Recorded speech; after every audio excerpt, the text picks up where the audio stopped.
You know what it feels like to be smiled at but not seen? To share something precious and watch people pretend to care? For exactly 5 seconds before moving on? That's what it felt like every time I told them I was writing a novel. It started small, a sentence at a family dinner. I had just finished the 3rd chapter and was proud of how it sounded. So I shared it, just a little. "I've been working on a novel," I said. My cousin Evan looked up from his plate and grinned. "That's adorable," Evan said. My Aunt Carol sipped her wine and added, "Oh, that's right. You used to love those fantasy books, didn't you?" I nodded. "Still do. This one's not fantasy, though. It's—" But I never finished. My Uncle Gary cut in to talk about his golf swing, and just like that, I disappeared again. They didn't mean to be cruel, I suppose. It was the way you pat a child on the head after they show you a drawing of a purple horse.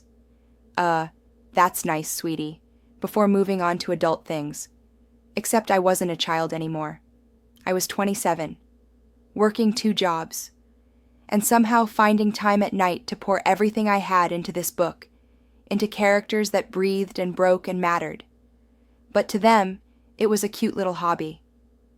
At my birthday dinner that year, Evan leaned over with a smirk and said, "So, did you finally kill off that imaginary friend of yours?" Everyone laughed, including my mother. I forced a smile. "I'm still writing," I said. "Good for you," my dad replied, in that tone that said, "Let's get back to real life now." There was a cake. There were candles. But it all felt quiet, like I was standing at the edge of the table, watching the celebration from behind glass. I wasn't asking for a book deal. I wasn't asking them to read it even. I just wanted someone, anyone, to believe in me, to say, "That's incredible. Keep going." Instead, I got shoulder pats and chuckles and half-listened nods. My sister Claire would roll her eyes whenever I mentioned my writing. "Just don't quit your day job," Claire said once, tossing me a look like she thought she was being helpful. I didn't respond. What was the point? They believed in careers with offices and coffee machines and promotions. They believed in resumes and retirement plans. I believed in people who weren't real, but felt more real to me than the ones sitting at my table. That's not something you explain over mashed potatoes. One Thanksgiving, I tried again. We were passing dishes, making small talk, and I thought, maybe they'll get it this time. "I just finished my first draft," I said. "Oh, of the novel?" my cousin Rachel asked. "Yes," I smiled. "That's... wow," she said. "How long is it?" "About 83,000 words." There was a pause. Someone whistled low. Then Rachel said, "That's longer than I expected. But hey, if nothing else, you could turn it into a blog or something." And just like that, the moment shriveled. They didn't mean harm. I know that now. But they didn't understand that this was my life, not a hobby, not a quirky side quest.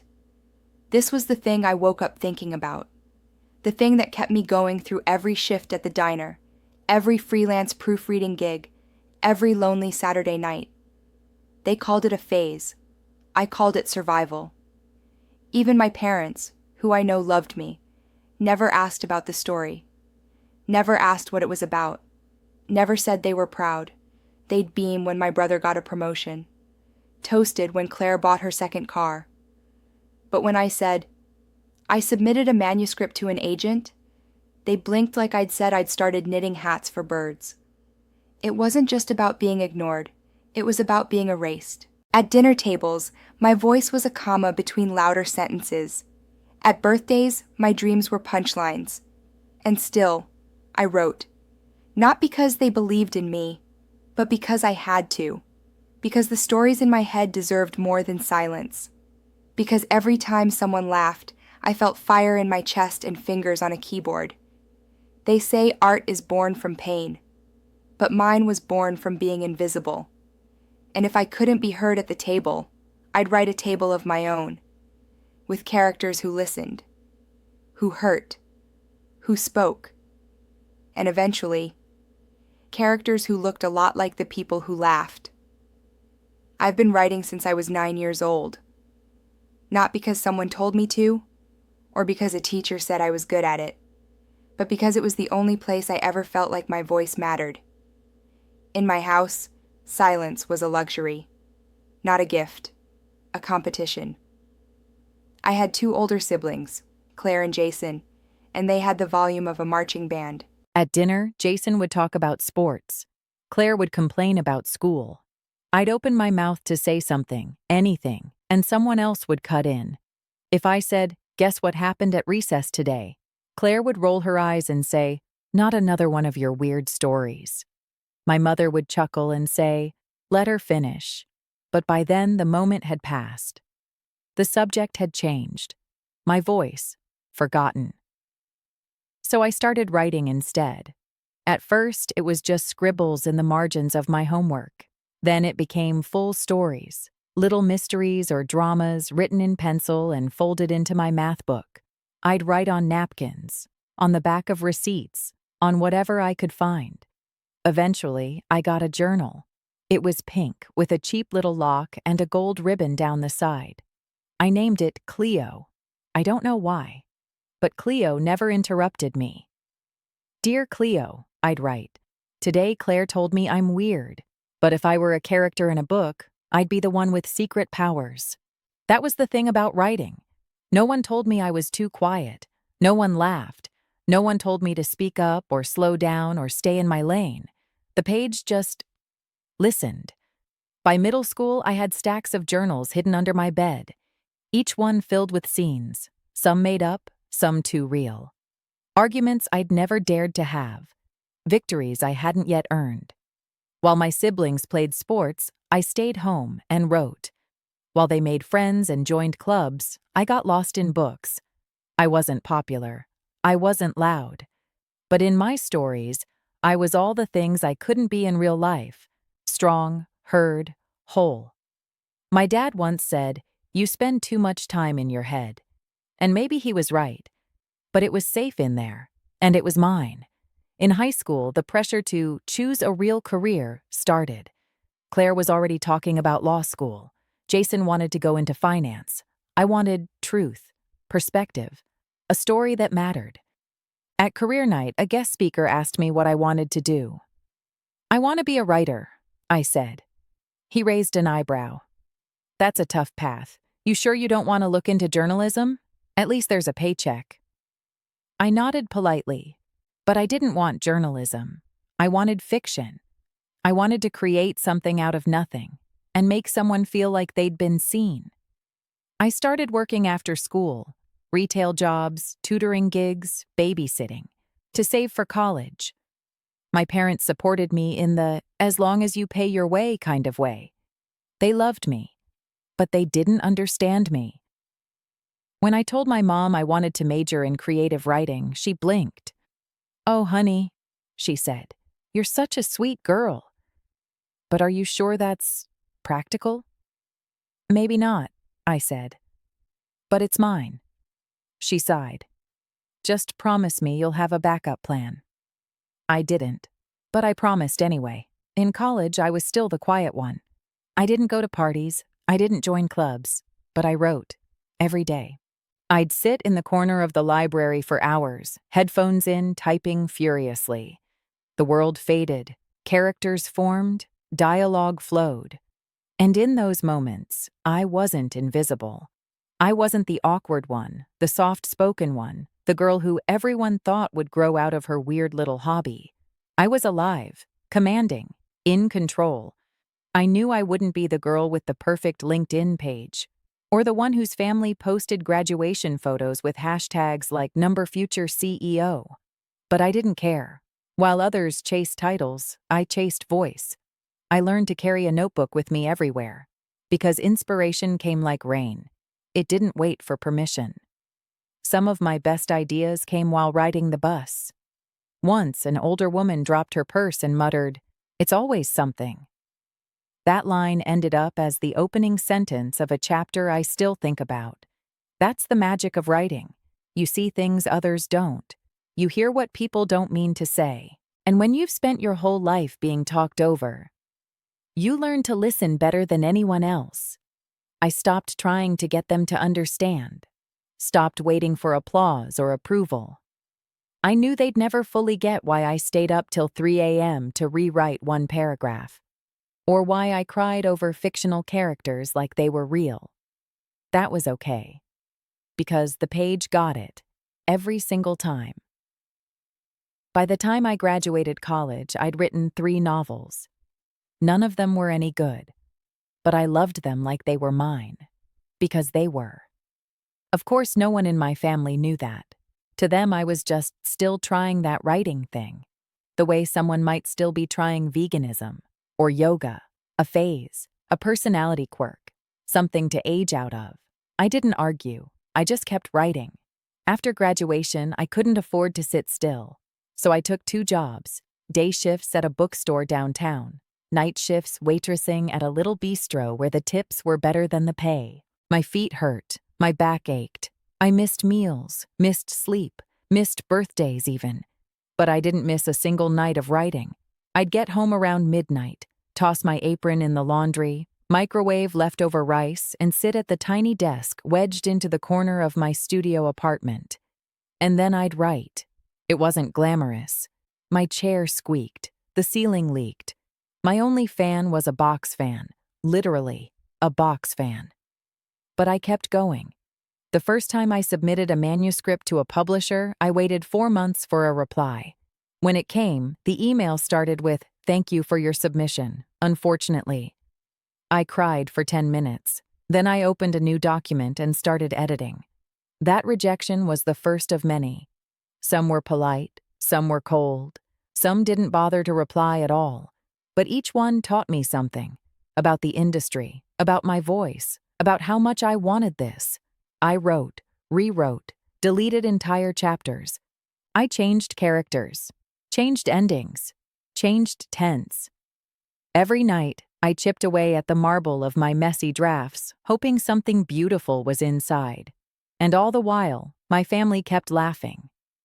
At Thanksgiving, my cousin Max asked, "So, are we still pretending you're the next J.K. Rowling?" I smiled and said, "I'm not pretending." He laughed, loud enough for the whole table to hear. Someone else added, "Hey, let us know when the movie deal comes in." My mother patted my arm gently, as if to say, "Just smile, don't ruin the mood." I smiled, but inside, I was memorizing every line. The tone in Max's voice when he said, "pretending." The way Aunt Lisa shook her head like she pitied me. The forced laugh from my dad, who didn't want to take sides. They thought I was zoning out, but I was taking notes. Later that night, I wrote a new scene. A dinner table. A woman telling the truth in a room full of people who only loved her when she stayed silent. I didn't name anyone. I didn't have to. They gave me everything I needed just by being themselves. One night, I saw Max post something on Facebook. It read, "My cousin thinks she's gonna be famous with her little stories. Bless her heart." He added a laughing emoji, got a dozen likes. One of my uncles commented, "Tell her to write a chapter about you." I didn't reply, didn't react, but I screenshotted it and saved it in a folder titled Material. They didn't know I was paying attention, but I was. Every word, every joke, every backhanded comment. They were feeding me, fueling me. There's a strange kind of power in being underestimated. You learn to observe, to absorb, to build your world quietly while everyone else is too busy performing to notice. On the outside, I was just another tired 20-something with a low-paying job and a dream she should have given up by now. But on the inside, I was sharpening every sentence, strengthening every paragraph, turning pain into prose. People assume writers are born with talent, but really, we're born with ears, with the ability to remember how someone looked at us when we failed, with the skill to turn a moment of humiliation into a line that makes a stranger gasp and say, "That's me." I didn't need applause. I didn't need permission. I needed the story. And the truth was, every time they laughed at me, they gave me more of it. It was a Tuesday morning. I still remember the exact shade of light spilling through my kitchen window. A soft gray, the kind that makes you want to stay under the covers. I was in my pajamas, pouring day-old coffee into a chipped mug, still half asleep. My phone buzzed. Another rejection, I thought. That had become the pattern. Submit, wait, lose hope, receive silence. Or worse, a form letter. I almost didn't check it right away. But something nudged me. The subject line read, Manuscript Submission, the Fifth Chair. I clicked it, and there it was. A real person. A real paragraph. A real yes. Dear Ava, thank you for submitting your manuscript, The Fifth Chair. I've read it twice now, and I can't stop thinking about it. We'd love to offer you a publishing contract. I read it again. And again. My first instinct wasn't to scream, or call anyone, or even dance around the kitchen. I just sat down, hard, on the floor. Coffee forgotten, breathing shaky, eyes wide, hands over my mouth. I cried, not loud sobs, just slow, stunned tears. The kind that fall when you finally hear what you've been waiting to hear for too long. You're good. That's what it felt like. That email, those words. You're good. You're enough. You weren't foolish to believe. I didn't tell anyone. Not at first. Not my friends. Not my parents. Certainly not my cousins. I didn't want their approval now that I had proof. I wanted something else. Space. Silence. Room to enjoy this moment without anyone hijacking it with their jokes or forced smiles. So I kept it quiet. I signed the deal. A modest advance, small publisher, no splashy release party, no billboard. Just my words. Finally bound together in a book someone wanted to print. The day the first box of author copies arrived, I opened it alone in my hallway. The cardboard tore softly. I peeled back the flaps, and there they were, 10 paperback copies of The Fifth Chair, lined up like soldiers. My name on the spine, my story on the pages. I ran my fingers over the cover like it was a living thing. It wasn't perfect. The font wasn't what I imagined. The cover art wasn't cinematic, but it was mine. I held one copy to my chest and whispered, "Thank you." To the younger me. To the girl who wrote under the covers with a flashlight.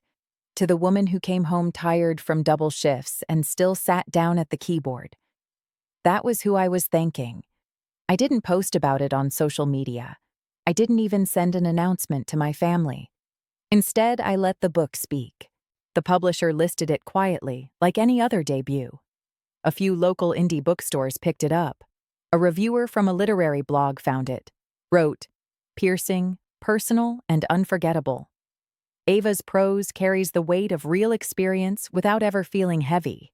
A remarkable debut." Then another reviewer reposted it. Then someone tagged me on Twitter saying, "I don't know Ava personally, but this book just wrecked me in the best way." A teacher messaged me to say she was assigning it to her creative writing students. An old coworker emailed, "I had no idea you were doing this on the side. This is incredible." The messages started coming in slowly, 1 or 2 a week, then more. And all I could think was, they're reading it. They're really reading it. It wasn't about fame. It wasn't about bestseller lists or book tours or seeing my face on a poster. It was about being heard.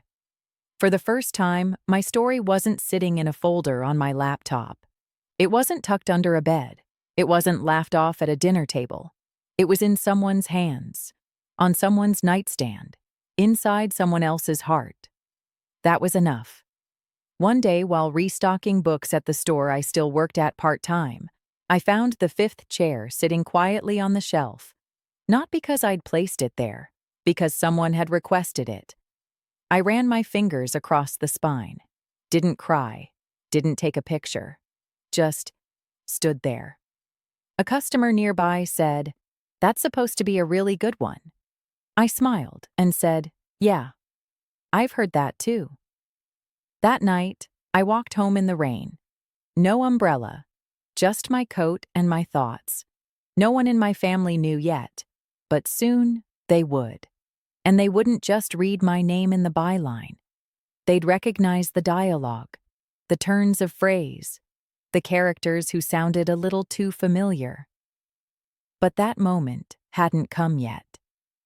For now, it was just me, and the book I wrote while they weren't watching. The first message came from my cousin Sarah. Just a simple text. Sarah, hey, so, I started reading your book. I stared at it for a moment. Then another came. Sarah, quick question. That character, Paige, the one who keeps interrupting the narrator every time she speaks, was that, inspired by anyone? I didn't reply right away. I put my phone down and walked to the kitchen. Poured myself a glass of water. Took a long sip. I could feel the corner of my mouth lift into a smile. Because here it was. Recognition. Not of my work, not of my talent, but of themselves, mirrored in the pages they once dismissed. A few hours later, another message. This one from my cousin Daniel. Daniel. Finished your book. Really good. Seriously. Then a pause. Daniel. But, ouch.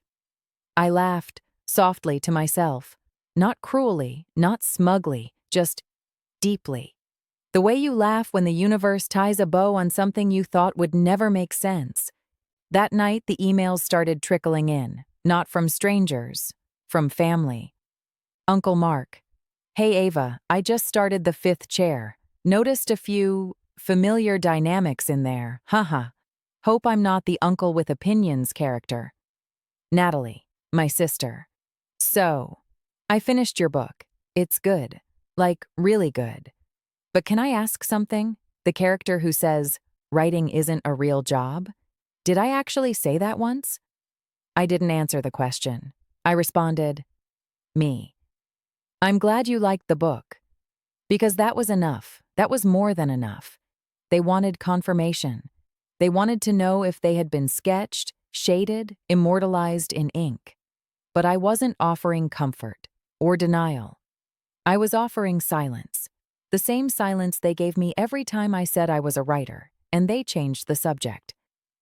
At our next family gathering, I felt the difference immediately.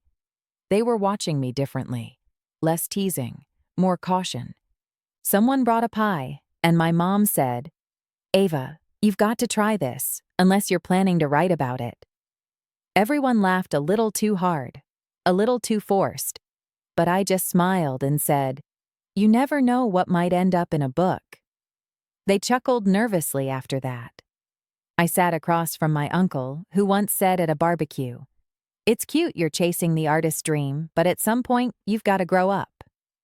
He didn't say much this time. Instead, he picked at his plate and avoided my gaze. There was an energy in the room I'd never felt before. An awareness. A stillness. Like they finally realized I'd been listening all those years. Really listening. Because I had. I remembered every snide comment, every backhanded compliment, every time someone waved me off like I was a child pretending. And now?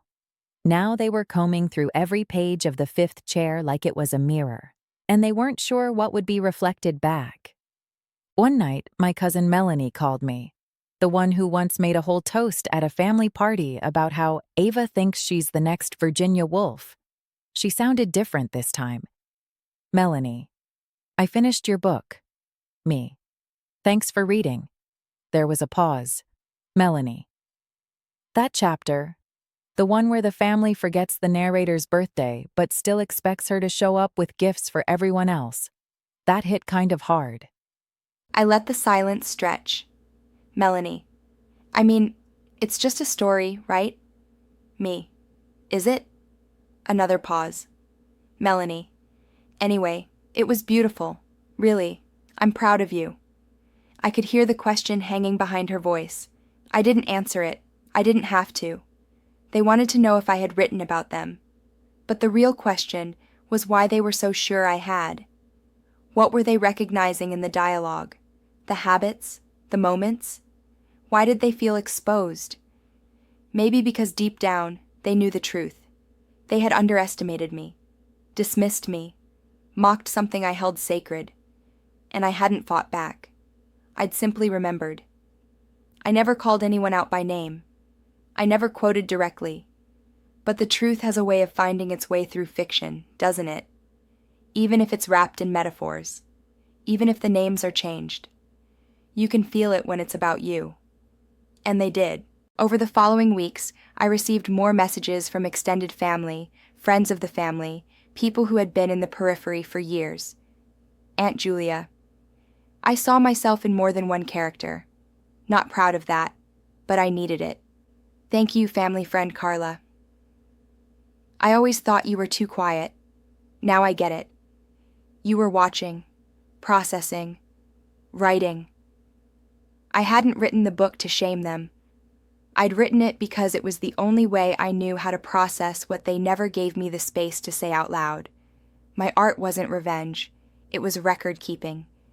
And now, the record was public. No confrontation, no drama, just paragraphs, scenes, paper. That was the beauty of it. I never had to say, "You hurt me." They read the book and said it for me.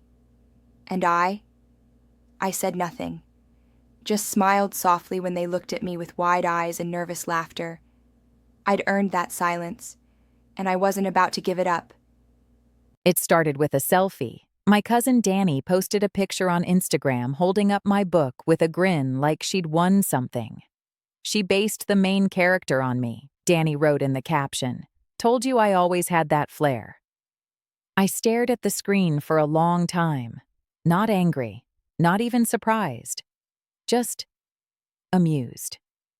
Because Danny was the same cousin who once told me, "You know, it's cute that you're trying to write a novel, but maybe don't quit your day job." Now, here she was, smiling beside a quote she'd probably never read, telling her 2,000 followers that she was my muse. The next day, Aunt Teresa shared the post to Facebook, adding, "Our very own family author. So proud of her and her inspiration. My daughter." I closed the app and set my phone down. I'd expected resentment, silence, maybe awkward glances. I hadn't expected them to suddenly act like they were part of the process. At a family brunch the following weekend, Uncle Pete leaned across the table with a wink. "You know," Uncle Pete said, "that chapter with the wedding speech, that had to be based on me. I remember saying something real similar at your cousin's reception." I picked up my coffee and smiled. "I guess everyone sees a little of themselves in a good story," I said. He chuckled and patted my arm. "Exactly. That's what makes it great, kiddo." He didn't notice the irony in calling me kiddo. He never had. Later, while I was loading my plate with fruit, my sister came up behind me and whispered, "I saw how you wrote the mom character. Very sharp. You're brave." I turned to her and said, "It's fiction." She nodded too quickly. Of course it is." I didn't confirm anything. I didn't deny it either. That was the beauty of fiction. It let the truth wear different clothes. My father had started leaving my book casually on the living room coffee table whenever guests came over. One afternoon, I heard him say, "She's always had a way with words." We encouraged her from the start. I blinked. Encouraged? The only thing he'd ever said when I brought up writing was, "Well, that's nice, but what will pay the bills?" I used to wish he'd say more. Now, I was glad he hadn't. My brother-in-law stopped me in the hallway at Grandma's birthday party. "Hey," he said, rubbing the back of his neck. "You know that chapter where the brother tries to borrow money and the sister says no?" I looked at him. He cleared his throat. "Was that, about me?" I tilted my head. "Why would you think that?" He shrugged. "I don't know, just seemed familiar." I smiled. "That scene took place in Boston. You've never even been." He nodded slowly, trying to do the math in his head. It didn't help him. A few days later, my cousin Marcus tagged me in a tweet that read, "Proud to be part of the inspiration behind this incredible debut. She's family, bloodline of greatness." I rolled my eyes so hard I nearly saw my brain. This was the same cousin who once posted, "Some people write books. Some people live lives worth writing about." And now suddenly he was claiming credit for the work he mocked. What stunned me most wasn't their audacity. It was how quickly they changed their tune. All it took was a few glowing reviews, a small interview in a local paper, and suddenly I wasn't a joke anymore. I was a success. But here's the thing they didn't understand. I didn't write the book to prove them wrong. I didn't do it for the praise or the posts or the congratulations that arrived years too late. I did it because the stories were inside me, and they were going to come out whether anyone clapped or not. Now, instead of ignoring my writing, they were desperate to attach themselves to it. They quoted lines out of context. They posted dog-eared copies of the paperback with highlighted passages and underlined phrases they barely understood. Aunt Teresa stopped me at church and whispered, "Page 247. I knew that was about Danny's prom night. You even described her dress." I looked her in the eyes and said, "Actually, I never went to Danny's prom." She blinked. "Oh, still, uncanny." Uncanny was one word for it. Transparent was another. I didn't push back. I didn't correct them. I let them talk. Let them claim their fame by proximity. Let them believe they were part of something they never once nurtured. Because deep down, I knew the truth. They weren't characters because I loved them. They weren't in the book because they inspired me. They were there because they made me feel small. Because they underestimated me. Because they dismissed what mattered most to me. They were there because pain remembers. And maybe they never meant to hurt me. Maybe they thought they were being funny, supportive in their own backwards way. But the damage had been done in whispers, in eye rolls, in the awkward silences after I said something I thought was meaningful. They gave me plenty of material, and now that it was printed, bound, and shipped to bookstores, they wanted to autograph it with their names. At another dinner, my cousin Jenna stood beside me while I signed a copy for her friend. "She's a real talent," Jenna said. "I always knew she'd be something special. Quiet ones surprise you." I looked up and handed the book to her friend. "I appreciate your support," I said. Jenna beamed. They all beamed now. I started to notice a new tone in their voices when they introduced me to strangers. "This is my cousin. She's a writer." Not a joke, not a punchline, a headline, a talking point. I smiled and nodded. But inside, I carried every moment of dismissal like a spark I had long since forged into fire. They didn't get to rewrite history just because the book was doing well. I was the author, and I knew how the story really began. So I let them pose for photos, let them hold their copies like trophies, let them take credit, if that's what made them feel better. Because I knew. I knew what they said when the manuscript was just a Word document buried in my old laptop. I knew who showed up when I had nothing to show for it. I knew who sat beside me when the rejections came, and I knew who didn't. Funny, I thought, how they all wanted to be the inspiration, now that the story had an audience. But I didn't need their approval anymore. I didn't need their likes or shares or social media tags. They went from jokes to footnotes, and I never even had to say a word. The book did it for me. I didn't tell anyone I was writing another one. Not because I was afraid this time, not because I needed to prove something again, but because I didn't need to be seen anymore. I needed to say what I had to say, fully, sharply, clearly. The first book taught me how to use my voice. The second? It's teaching me how to own it. Every morning, I wake up before the sun, brew my coffee, and open a new document with no pressure. No noise, no one watching. Just the hum of my thoughts, waiting to be shaped. It's quieter this way, cleaner. No performance, no pretense. And yes, some of them are in it again, not out of spite, but because they still live inside the stories I've carried, in the tones they used, in the assumptions they made, in the way they paused just long enough to make me feel invisible. But this time, I'm not filtering anything to protect their feelings. I'm writing the way I wish I could have spoken back then, with certainty, with fire. The characters are stronger now, less restrained. They don't hold back their anger. They don't soften their ambition to make the room more comfortable. One of them, a woman named Elise, walks away from a family dinner mid-toast. She doesn't explain. She doesn't apologize. She just leaves. And I love her for that, because I never could. Another chapter features a cousin who posts sarcastic memes about a dreamer in the family, until the dreamer quietly becomes everything they're not. That scene almost wrote itself. I once said I didn't write the first book for revenge. That was true. But this one? It's not about revenge either. It's about release.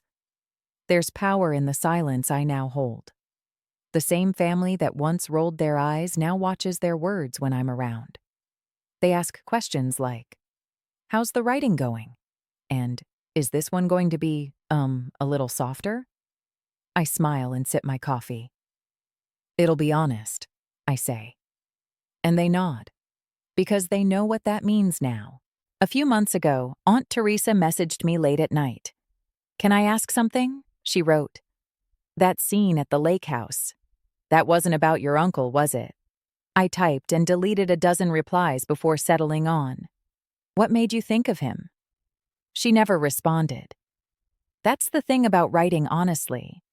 It holds up a mirror people don't always want to look into. But once they see their reflection, they can't unsee it. At the last family barbecue, my cousin Danny pulled me aside. "Hey," Danny said, her tone lighter now, almost deferential. "You're working on something new, right?" I looked at her. "Maybe." She half laughed. "Am I in it?" I tilted my head.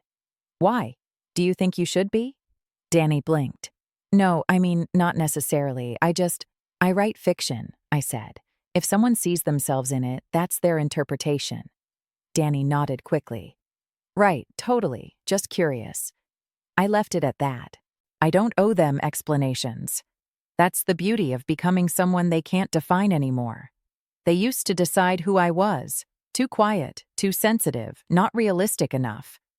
But now I'm the one writing the narrative, and they're the ones asking for clarity. The truth is, they still think I write about them. But I don't. I write about what they made me feel. The hollow ache of being dismissed. The fire of being underestimated. The bittersweet weight of remembering what it was like to want someone to clap for you, and knowing they never would. Those things stay with you. They evolve. They become ink. And yet, I'm not bitter. If anything, I'm grateful. Because if they had believed in me from the start, I might have stayed soft. If they had cheered me on, I might have written safer stories, flatter characters, easier truths. Instead, I wrote with an edge, because I had something to push against. Now, when I sit at my desk with the second manuscript open, I don't feel like the little girl scribbling stories under her bed. I feel like a woman in full control of her power. My publisher doesn't know what's coming yet. They think it's just a follow-up to my debut. But it's more than that. It's sharper, angrier in places, but also funnier, wiser. It sees things the first book didn't dare say out loud. Sometimes I wonder how they'll react when it's released. Will Aunt Teresa pretend it's not about her again? Will Danny highlight a quote and say, "That's totally me," without realizing it's not a compliment? Will they post more selfies with captions like, "Proud to be the inspiration"? Maybe. Probably. And that's fine. Because by the time they read it, if they even do, I'll already be working on the third. That's the real piece. Not the book deals or the praise. Not the attention. It's knowing that they can't stop me now. Their opinions used to be the ceiling I bumped my head against. Now they're just background noise. Sometimes people ask me if I'll ever write a memoir. I always laugh at that. I already have, I say. It just looks like fiction. And I like it that way, because fiction gave me the space to speak without raising my voice. It let me build worlds where the quiet ones win, where girls like me don't beg to be heard. They write it down. At the next family gathering, I didn't say much. I didn't have to. They asked what I was working on. I smiled and said, "Just something new." They nodded, and for once, they didn't press. There was something different in the way they looked at me now. Not fear, not reverence, but a kind of caution. Like they finally understood that everything they said might find its way onto the page. And honestly, it might, because I'm still writing, and they still don't know it. They laughed at my story until they became it.